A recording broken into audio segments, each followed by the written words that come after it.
নিধিরামের চোখ কপালে উঠেছে। চোখ কপালে ওঠারই কথা। সে 1, 2, 3 করে গুনে থামলো একেবারে 57। ওরে বাবা, 57 রকম পদ! নিধিরামের বিশ্বাস হলো না।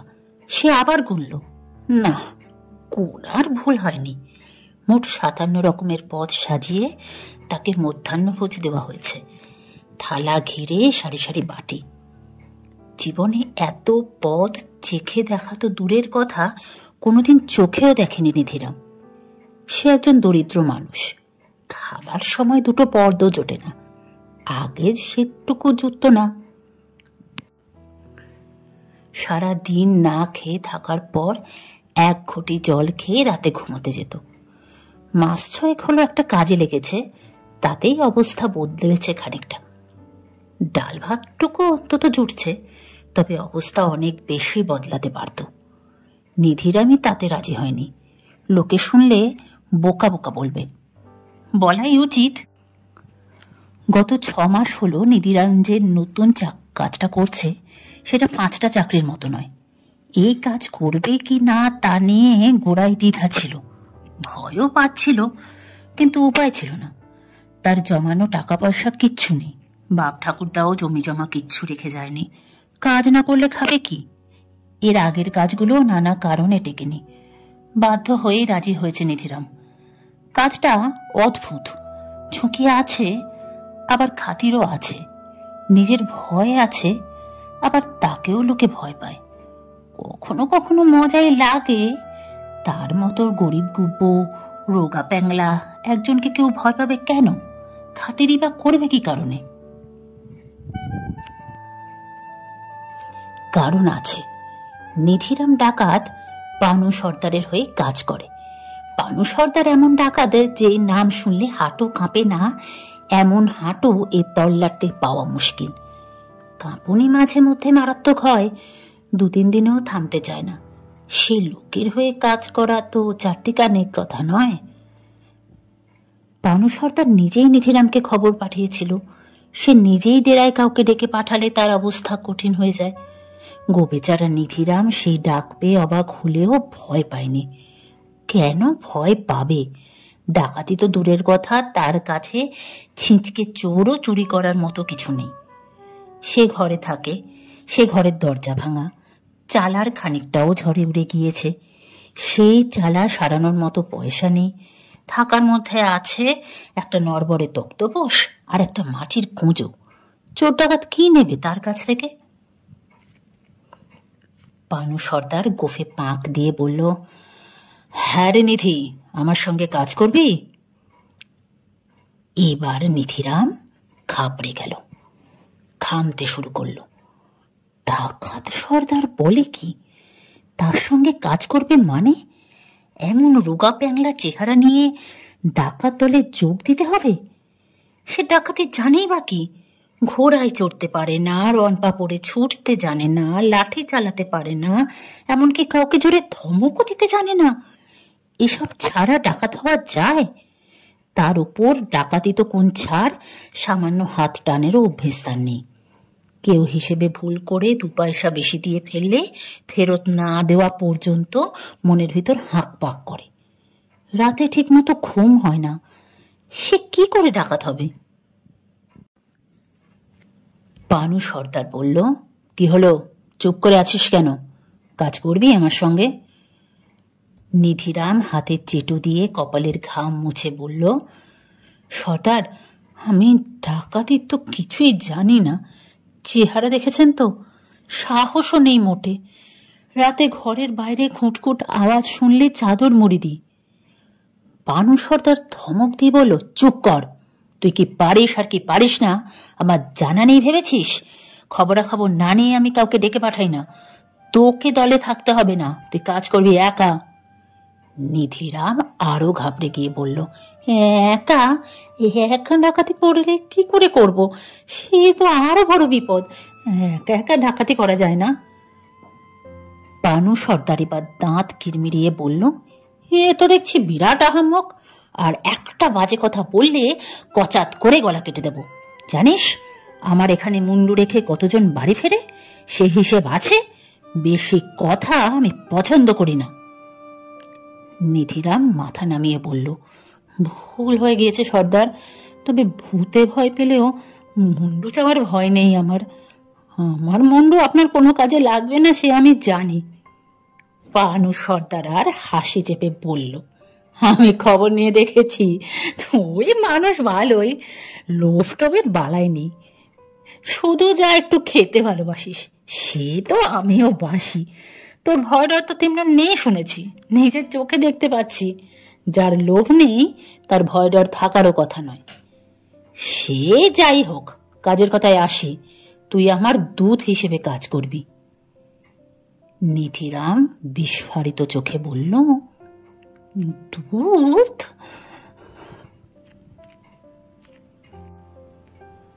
পানু সর্দার পাথরের চেয়ারে হেলান দিয়ে পায়ের উপর পা তুলে গড়গড়ায় লম্বা টান দিতে দিতে বলতে শুরু করলো, হ্যাঁ দূত।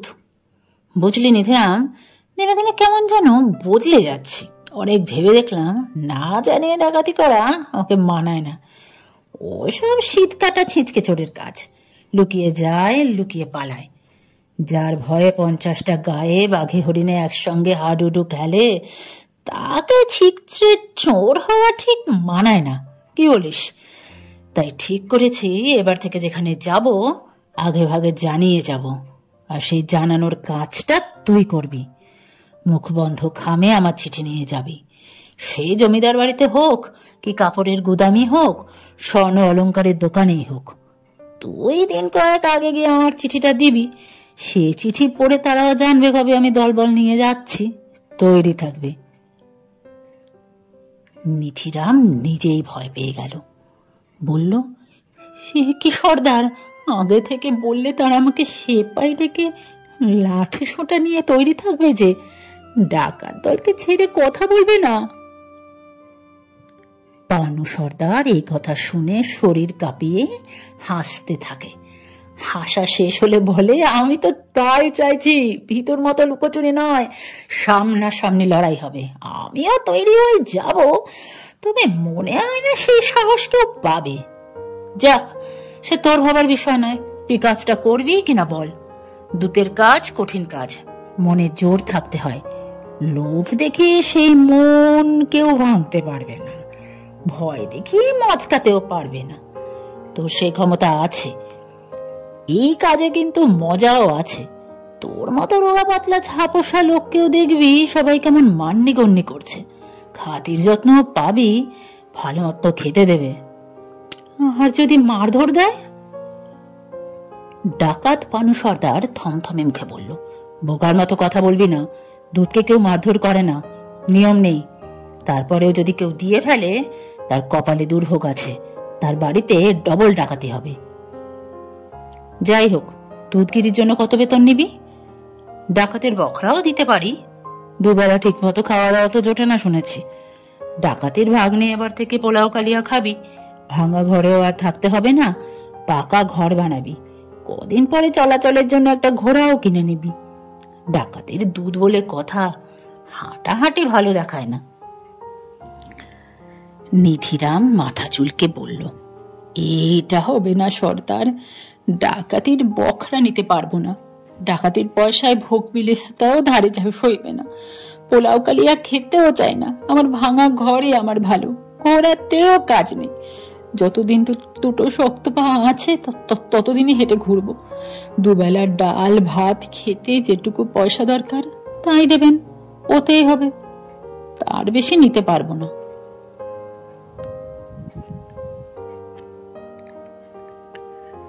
ডাকাত পানু সর্দার থমকে গেল, গড়গড়ার নল সরিয়ে সোজা হয়ে বসল।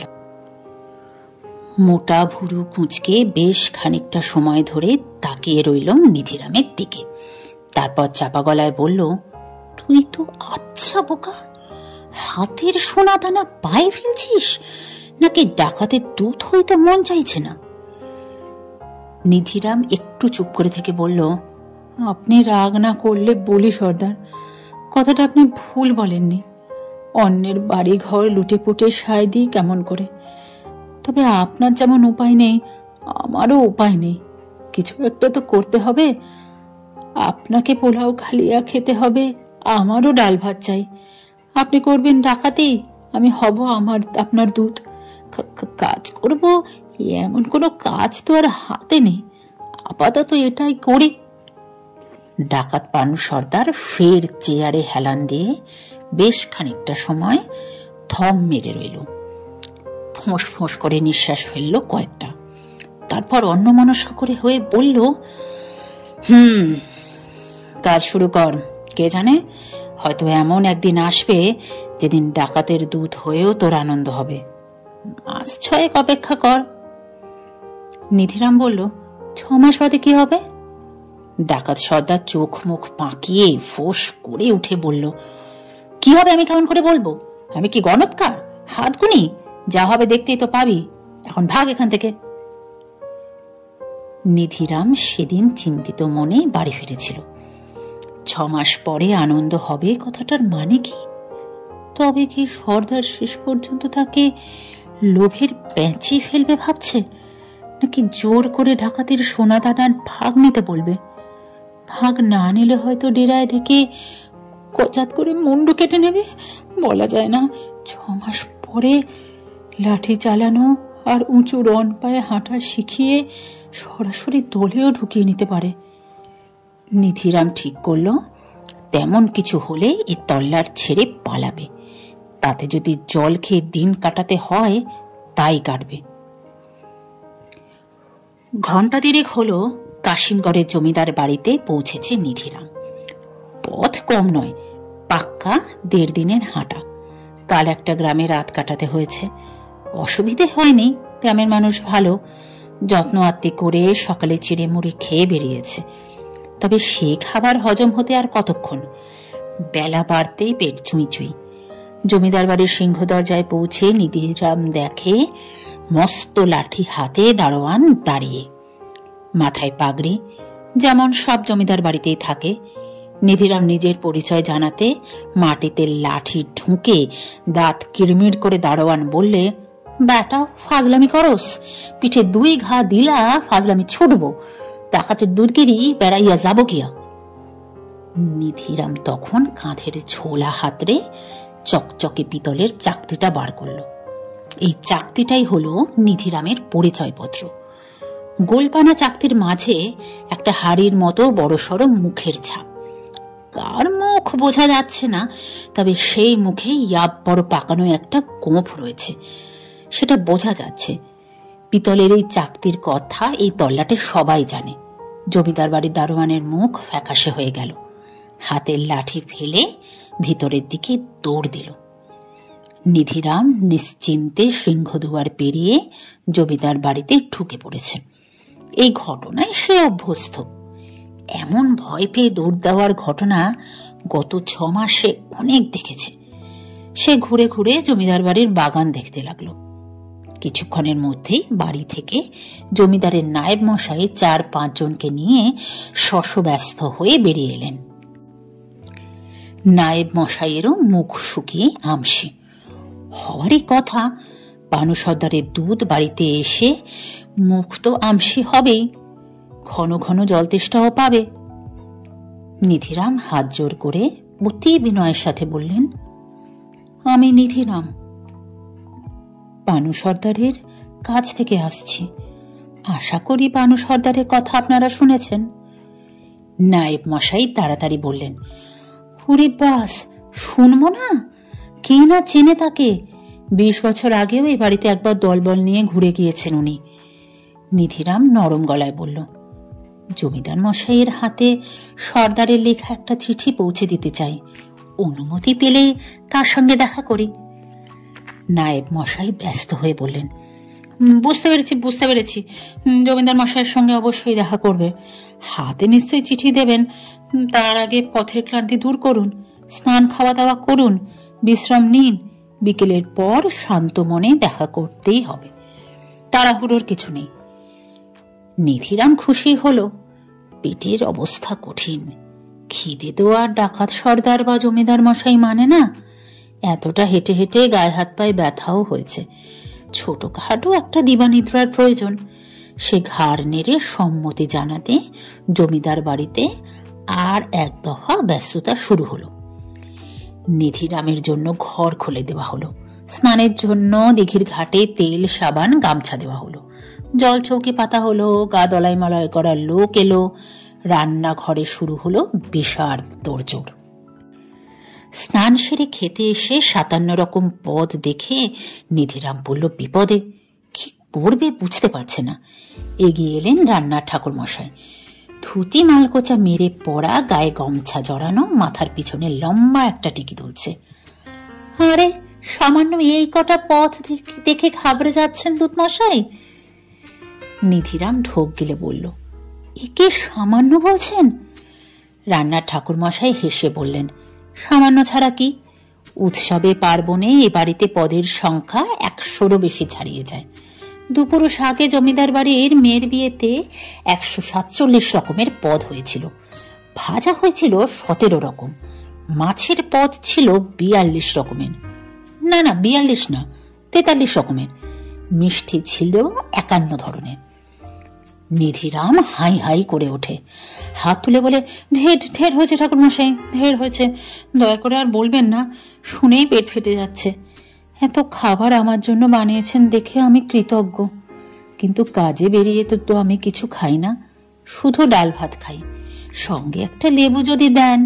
এই খাবার আপনারা সবাই ভাগ করে খেয়ে নিন, অনুগ্রহ করে এই ব্যাপারে আমাকে জোর করবেন না। জানেনই তো আমাদের ডাকাত সর্দার জোড়াজোড়ি মোটেই পছন্দ করেন না। জোড়াজোড়ি দেখলেই উনি কচাত করে, কথা শেষ না করে নিধিরাম সুন্দর করে হাসল। এই সময় হাসি কঠিন, 57 রকম খাবার ফেলে শুধু ডাল ভাত খেতে গেলে কিন্তু এ হাসি আসার কথা নয়, কিন্তু নিধিরাম এতেই অভ্যস্ত। ডাকাতের দুধ বলে যতবার তার সামনে এলাহি খাবার সাজিয়ে দেওয়া হয়েছে ততবারই সে সব সরিয়ে রেখেছে, মুখে হাসি ফুটেছে, প্রতিজ্ঞা রাখার হাসি, সামান্যতেই খুশি থাকার প্রতিজ্ঞা। কিন্তু অসামান্য এক কাণ্ড ঘটল বিকেলে, এমন কাণ্ড যে হতে পারে নিধিরাম কল্পনাও করেনি। ডাল ভাত আর ঝিঙে পোস্তর তরকারি খেয়ে দুপুরে নিধিরামের ঘুম হলো চমৎকার। বিকেলে ডাকাত সর্দারের চিঠি নিয়ে জমিদার মশাইয়ের সাথে দেখা করল। কাঁপা হাতে জমিদার মশাই খাম খুললেন। তিনি জানেন এই চিঠিতে ডাকাত সর্দার কি লিখেছেন। লিখেছে, সে আসছে কোনো এক অমাবস্যার রাতে, সোনাদানা টাকা কড়ি দামি জিনিসপত্র যা পাবে সব নিয়ে যাবে। যখনই তিনি খবর পেয়েছেন ডাকাতের দূত জমিদার বাড়ির খাবার দাবার সরিয়ে শুধু ডাল ভাত আর ঝিঙে পোস্তর তরকারি চেটে পুটে খেয়েছে, তখনই বুঝেছেন একটা ভয়ঙ্কর কিছু হতে চলেছে। পাংশু মুখে ধীরে ধীরে ভাঁজ খুললেন জমিদার মশাই, পড়তে শুরু করলেন চিঠিটি, আর তারপরেই হলো সেই কাণ্ড। জমিদার মশাইয়ের চোখ মুখের চেহারা বদলে যেতে লাগলো ক্ষণে ক্ষণে। তিনি হেসে উঠলেন, লাফিয়ে উঠলেন, নেচে উঠলেন যেন। দুধ মশাই, এই চিঠি কি আপনি পড়ছেন? জানেন আপনাদের সর্দার কি লিখেছেন? নিধিরাম বললে, জানি না তো, চিঠি পড়ার নিয়ম নেই। জমিদার মশাই হাসতে হাসতে বললেন, আরে এটা পড়তেই হবে। নিধিরাম চিঠি পড়তে লাগলেন। জমিদার মশাই, আমার প্রণাম লইবেন। একটি জরুরি কথা জানাইবার জন্য এই পত্র। আমি ডাকাতি পেশাটি বর্জন করিব বলিয়া সিদ্ধান্ত লইয়াছি। আমার দূত নিধিরাম মারফত এই কথা চারিদিকে ছড়াইয়া দিবার জন্য কাজ শুরু করলাম। আপনি প্রথম। ডাকাত পানু সর্দারের নাম শুনিয়া আর ভয়ে কাঁপাকাঁপি প্রয়োজন নাই। শুধু ডাকাতেই বর্জন করছি না, এতদিন ডাকাতি করা অর্থ সোনাদানা যা আমার কাছে পড়িয়া আছে সব ফিরাইয়া দিতে চাই। সে ব্যবস্থা সময় মতন হইবে। 6 মাস পূর্বেই নিধিরাম আমার চক্ষু খুলিয়া দিয়াছিল। ডাকাতের দূত হওয়া যে ভালো কাজ নয় সে বলিয়াছে। তার কাছ থেকেই শিখিয়াছে সামান্য লইয়াও সুখে থাকা যায়। সব কিছু গুছাইতে 6 মাস সময় লইলাম। দেখিবেন এখন থেকে যেন ডাকাতের দুধ বলিয়া নিধিরামের যত্ন আত্মীর যেন কম না হয়। ইতি ডাকাত পানু সর্দার।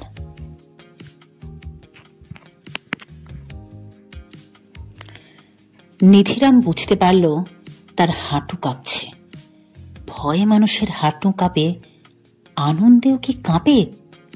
নিশ্চয়ই কাঁপে, নইলে তার হাঁটু এভাবে কাঁপবে কেন? ডাকাতের দুধ হতে পেরে এত আনন্দ হচ্ছে নিধিরামের যে সে নিজেই বুঝতে পারছে না কি করবে। রাতে নিধিরামকে দেওয়া হলো ঘিয়ে ভাজা লুচি। লুচি কতটা ফুলে তা দেখার জন্য একজন মাপার ফিতে নিয়ে উনুনের পাশে ঠায় দাঁড়িয়ে রইল। কম ফুললে সেই লুচি বাতিল। নিধিরামের এখন খেতে আপত্তি নেই, সে তো আর ডাকাতের দুধ নয়, সে একজন ভালো মানুষের দুধ।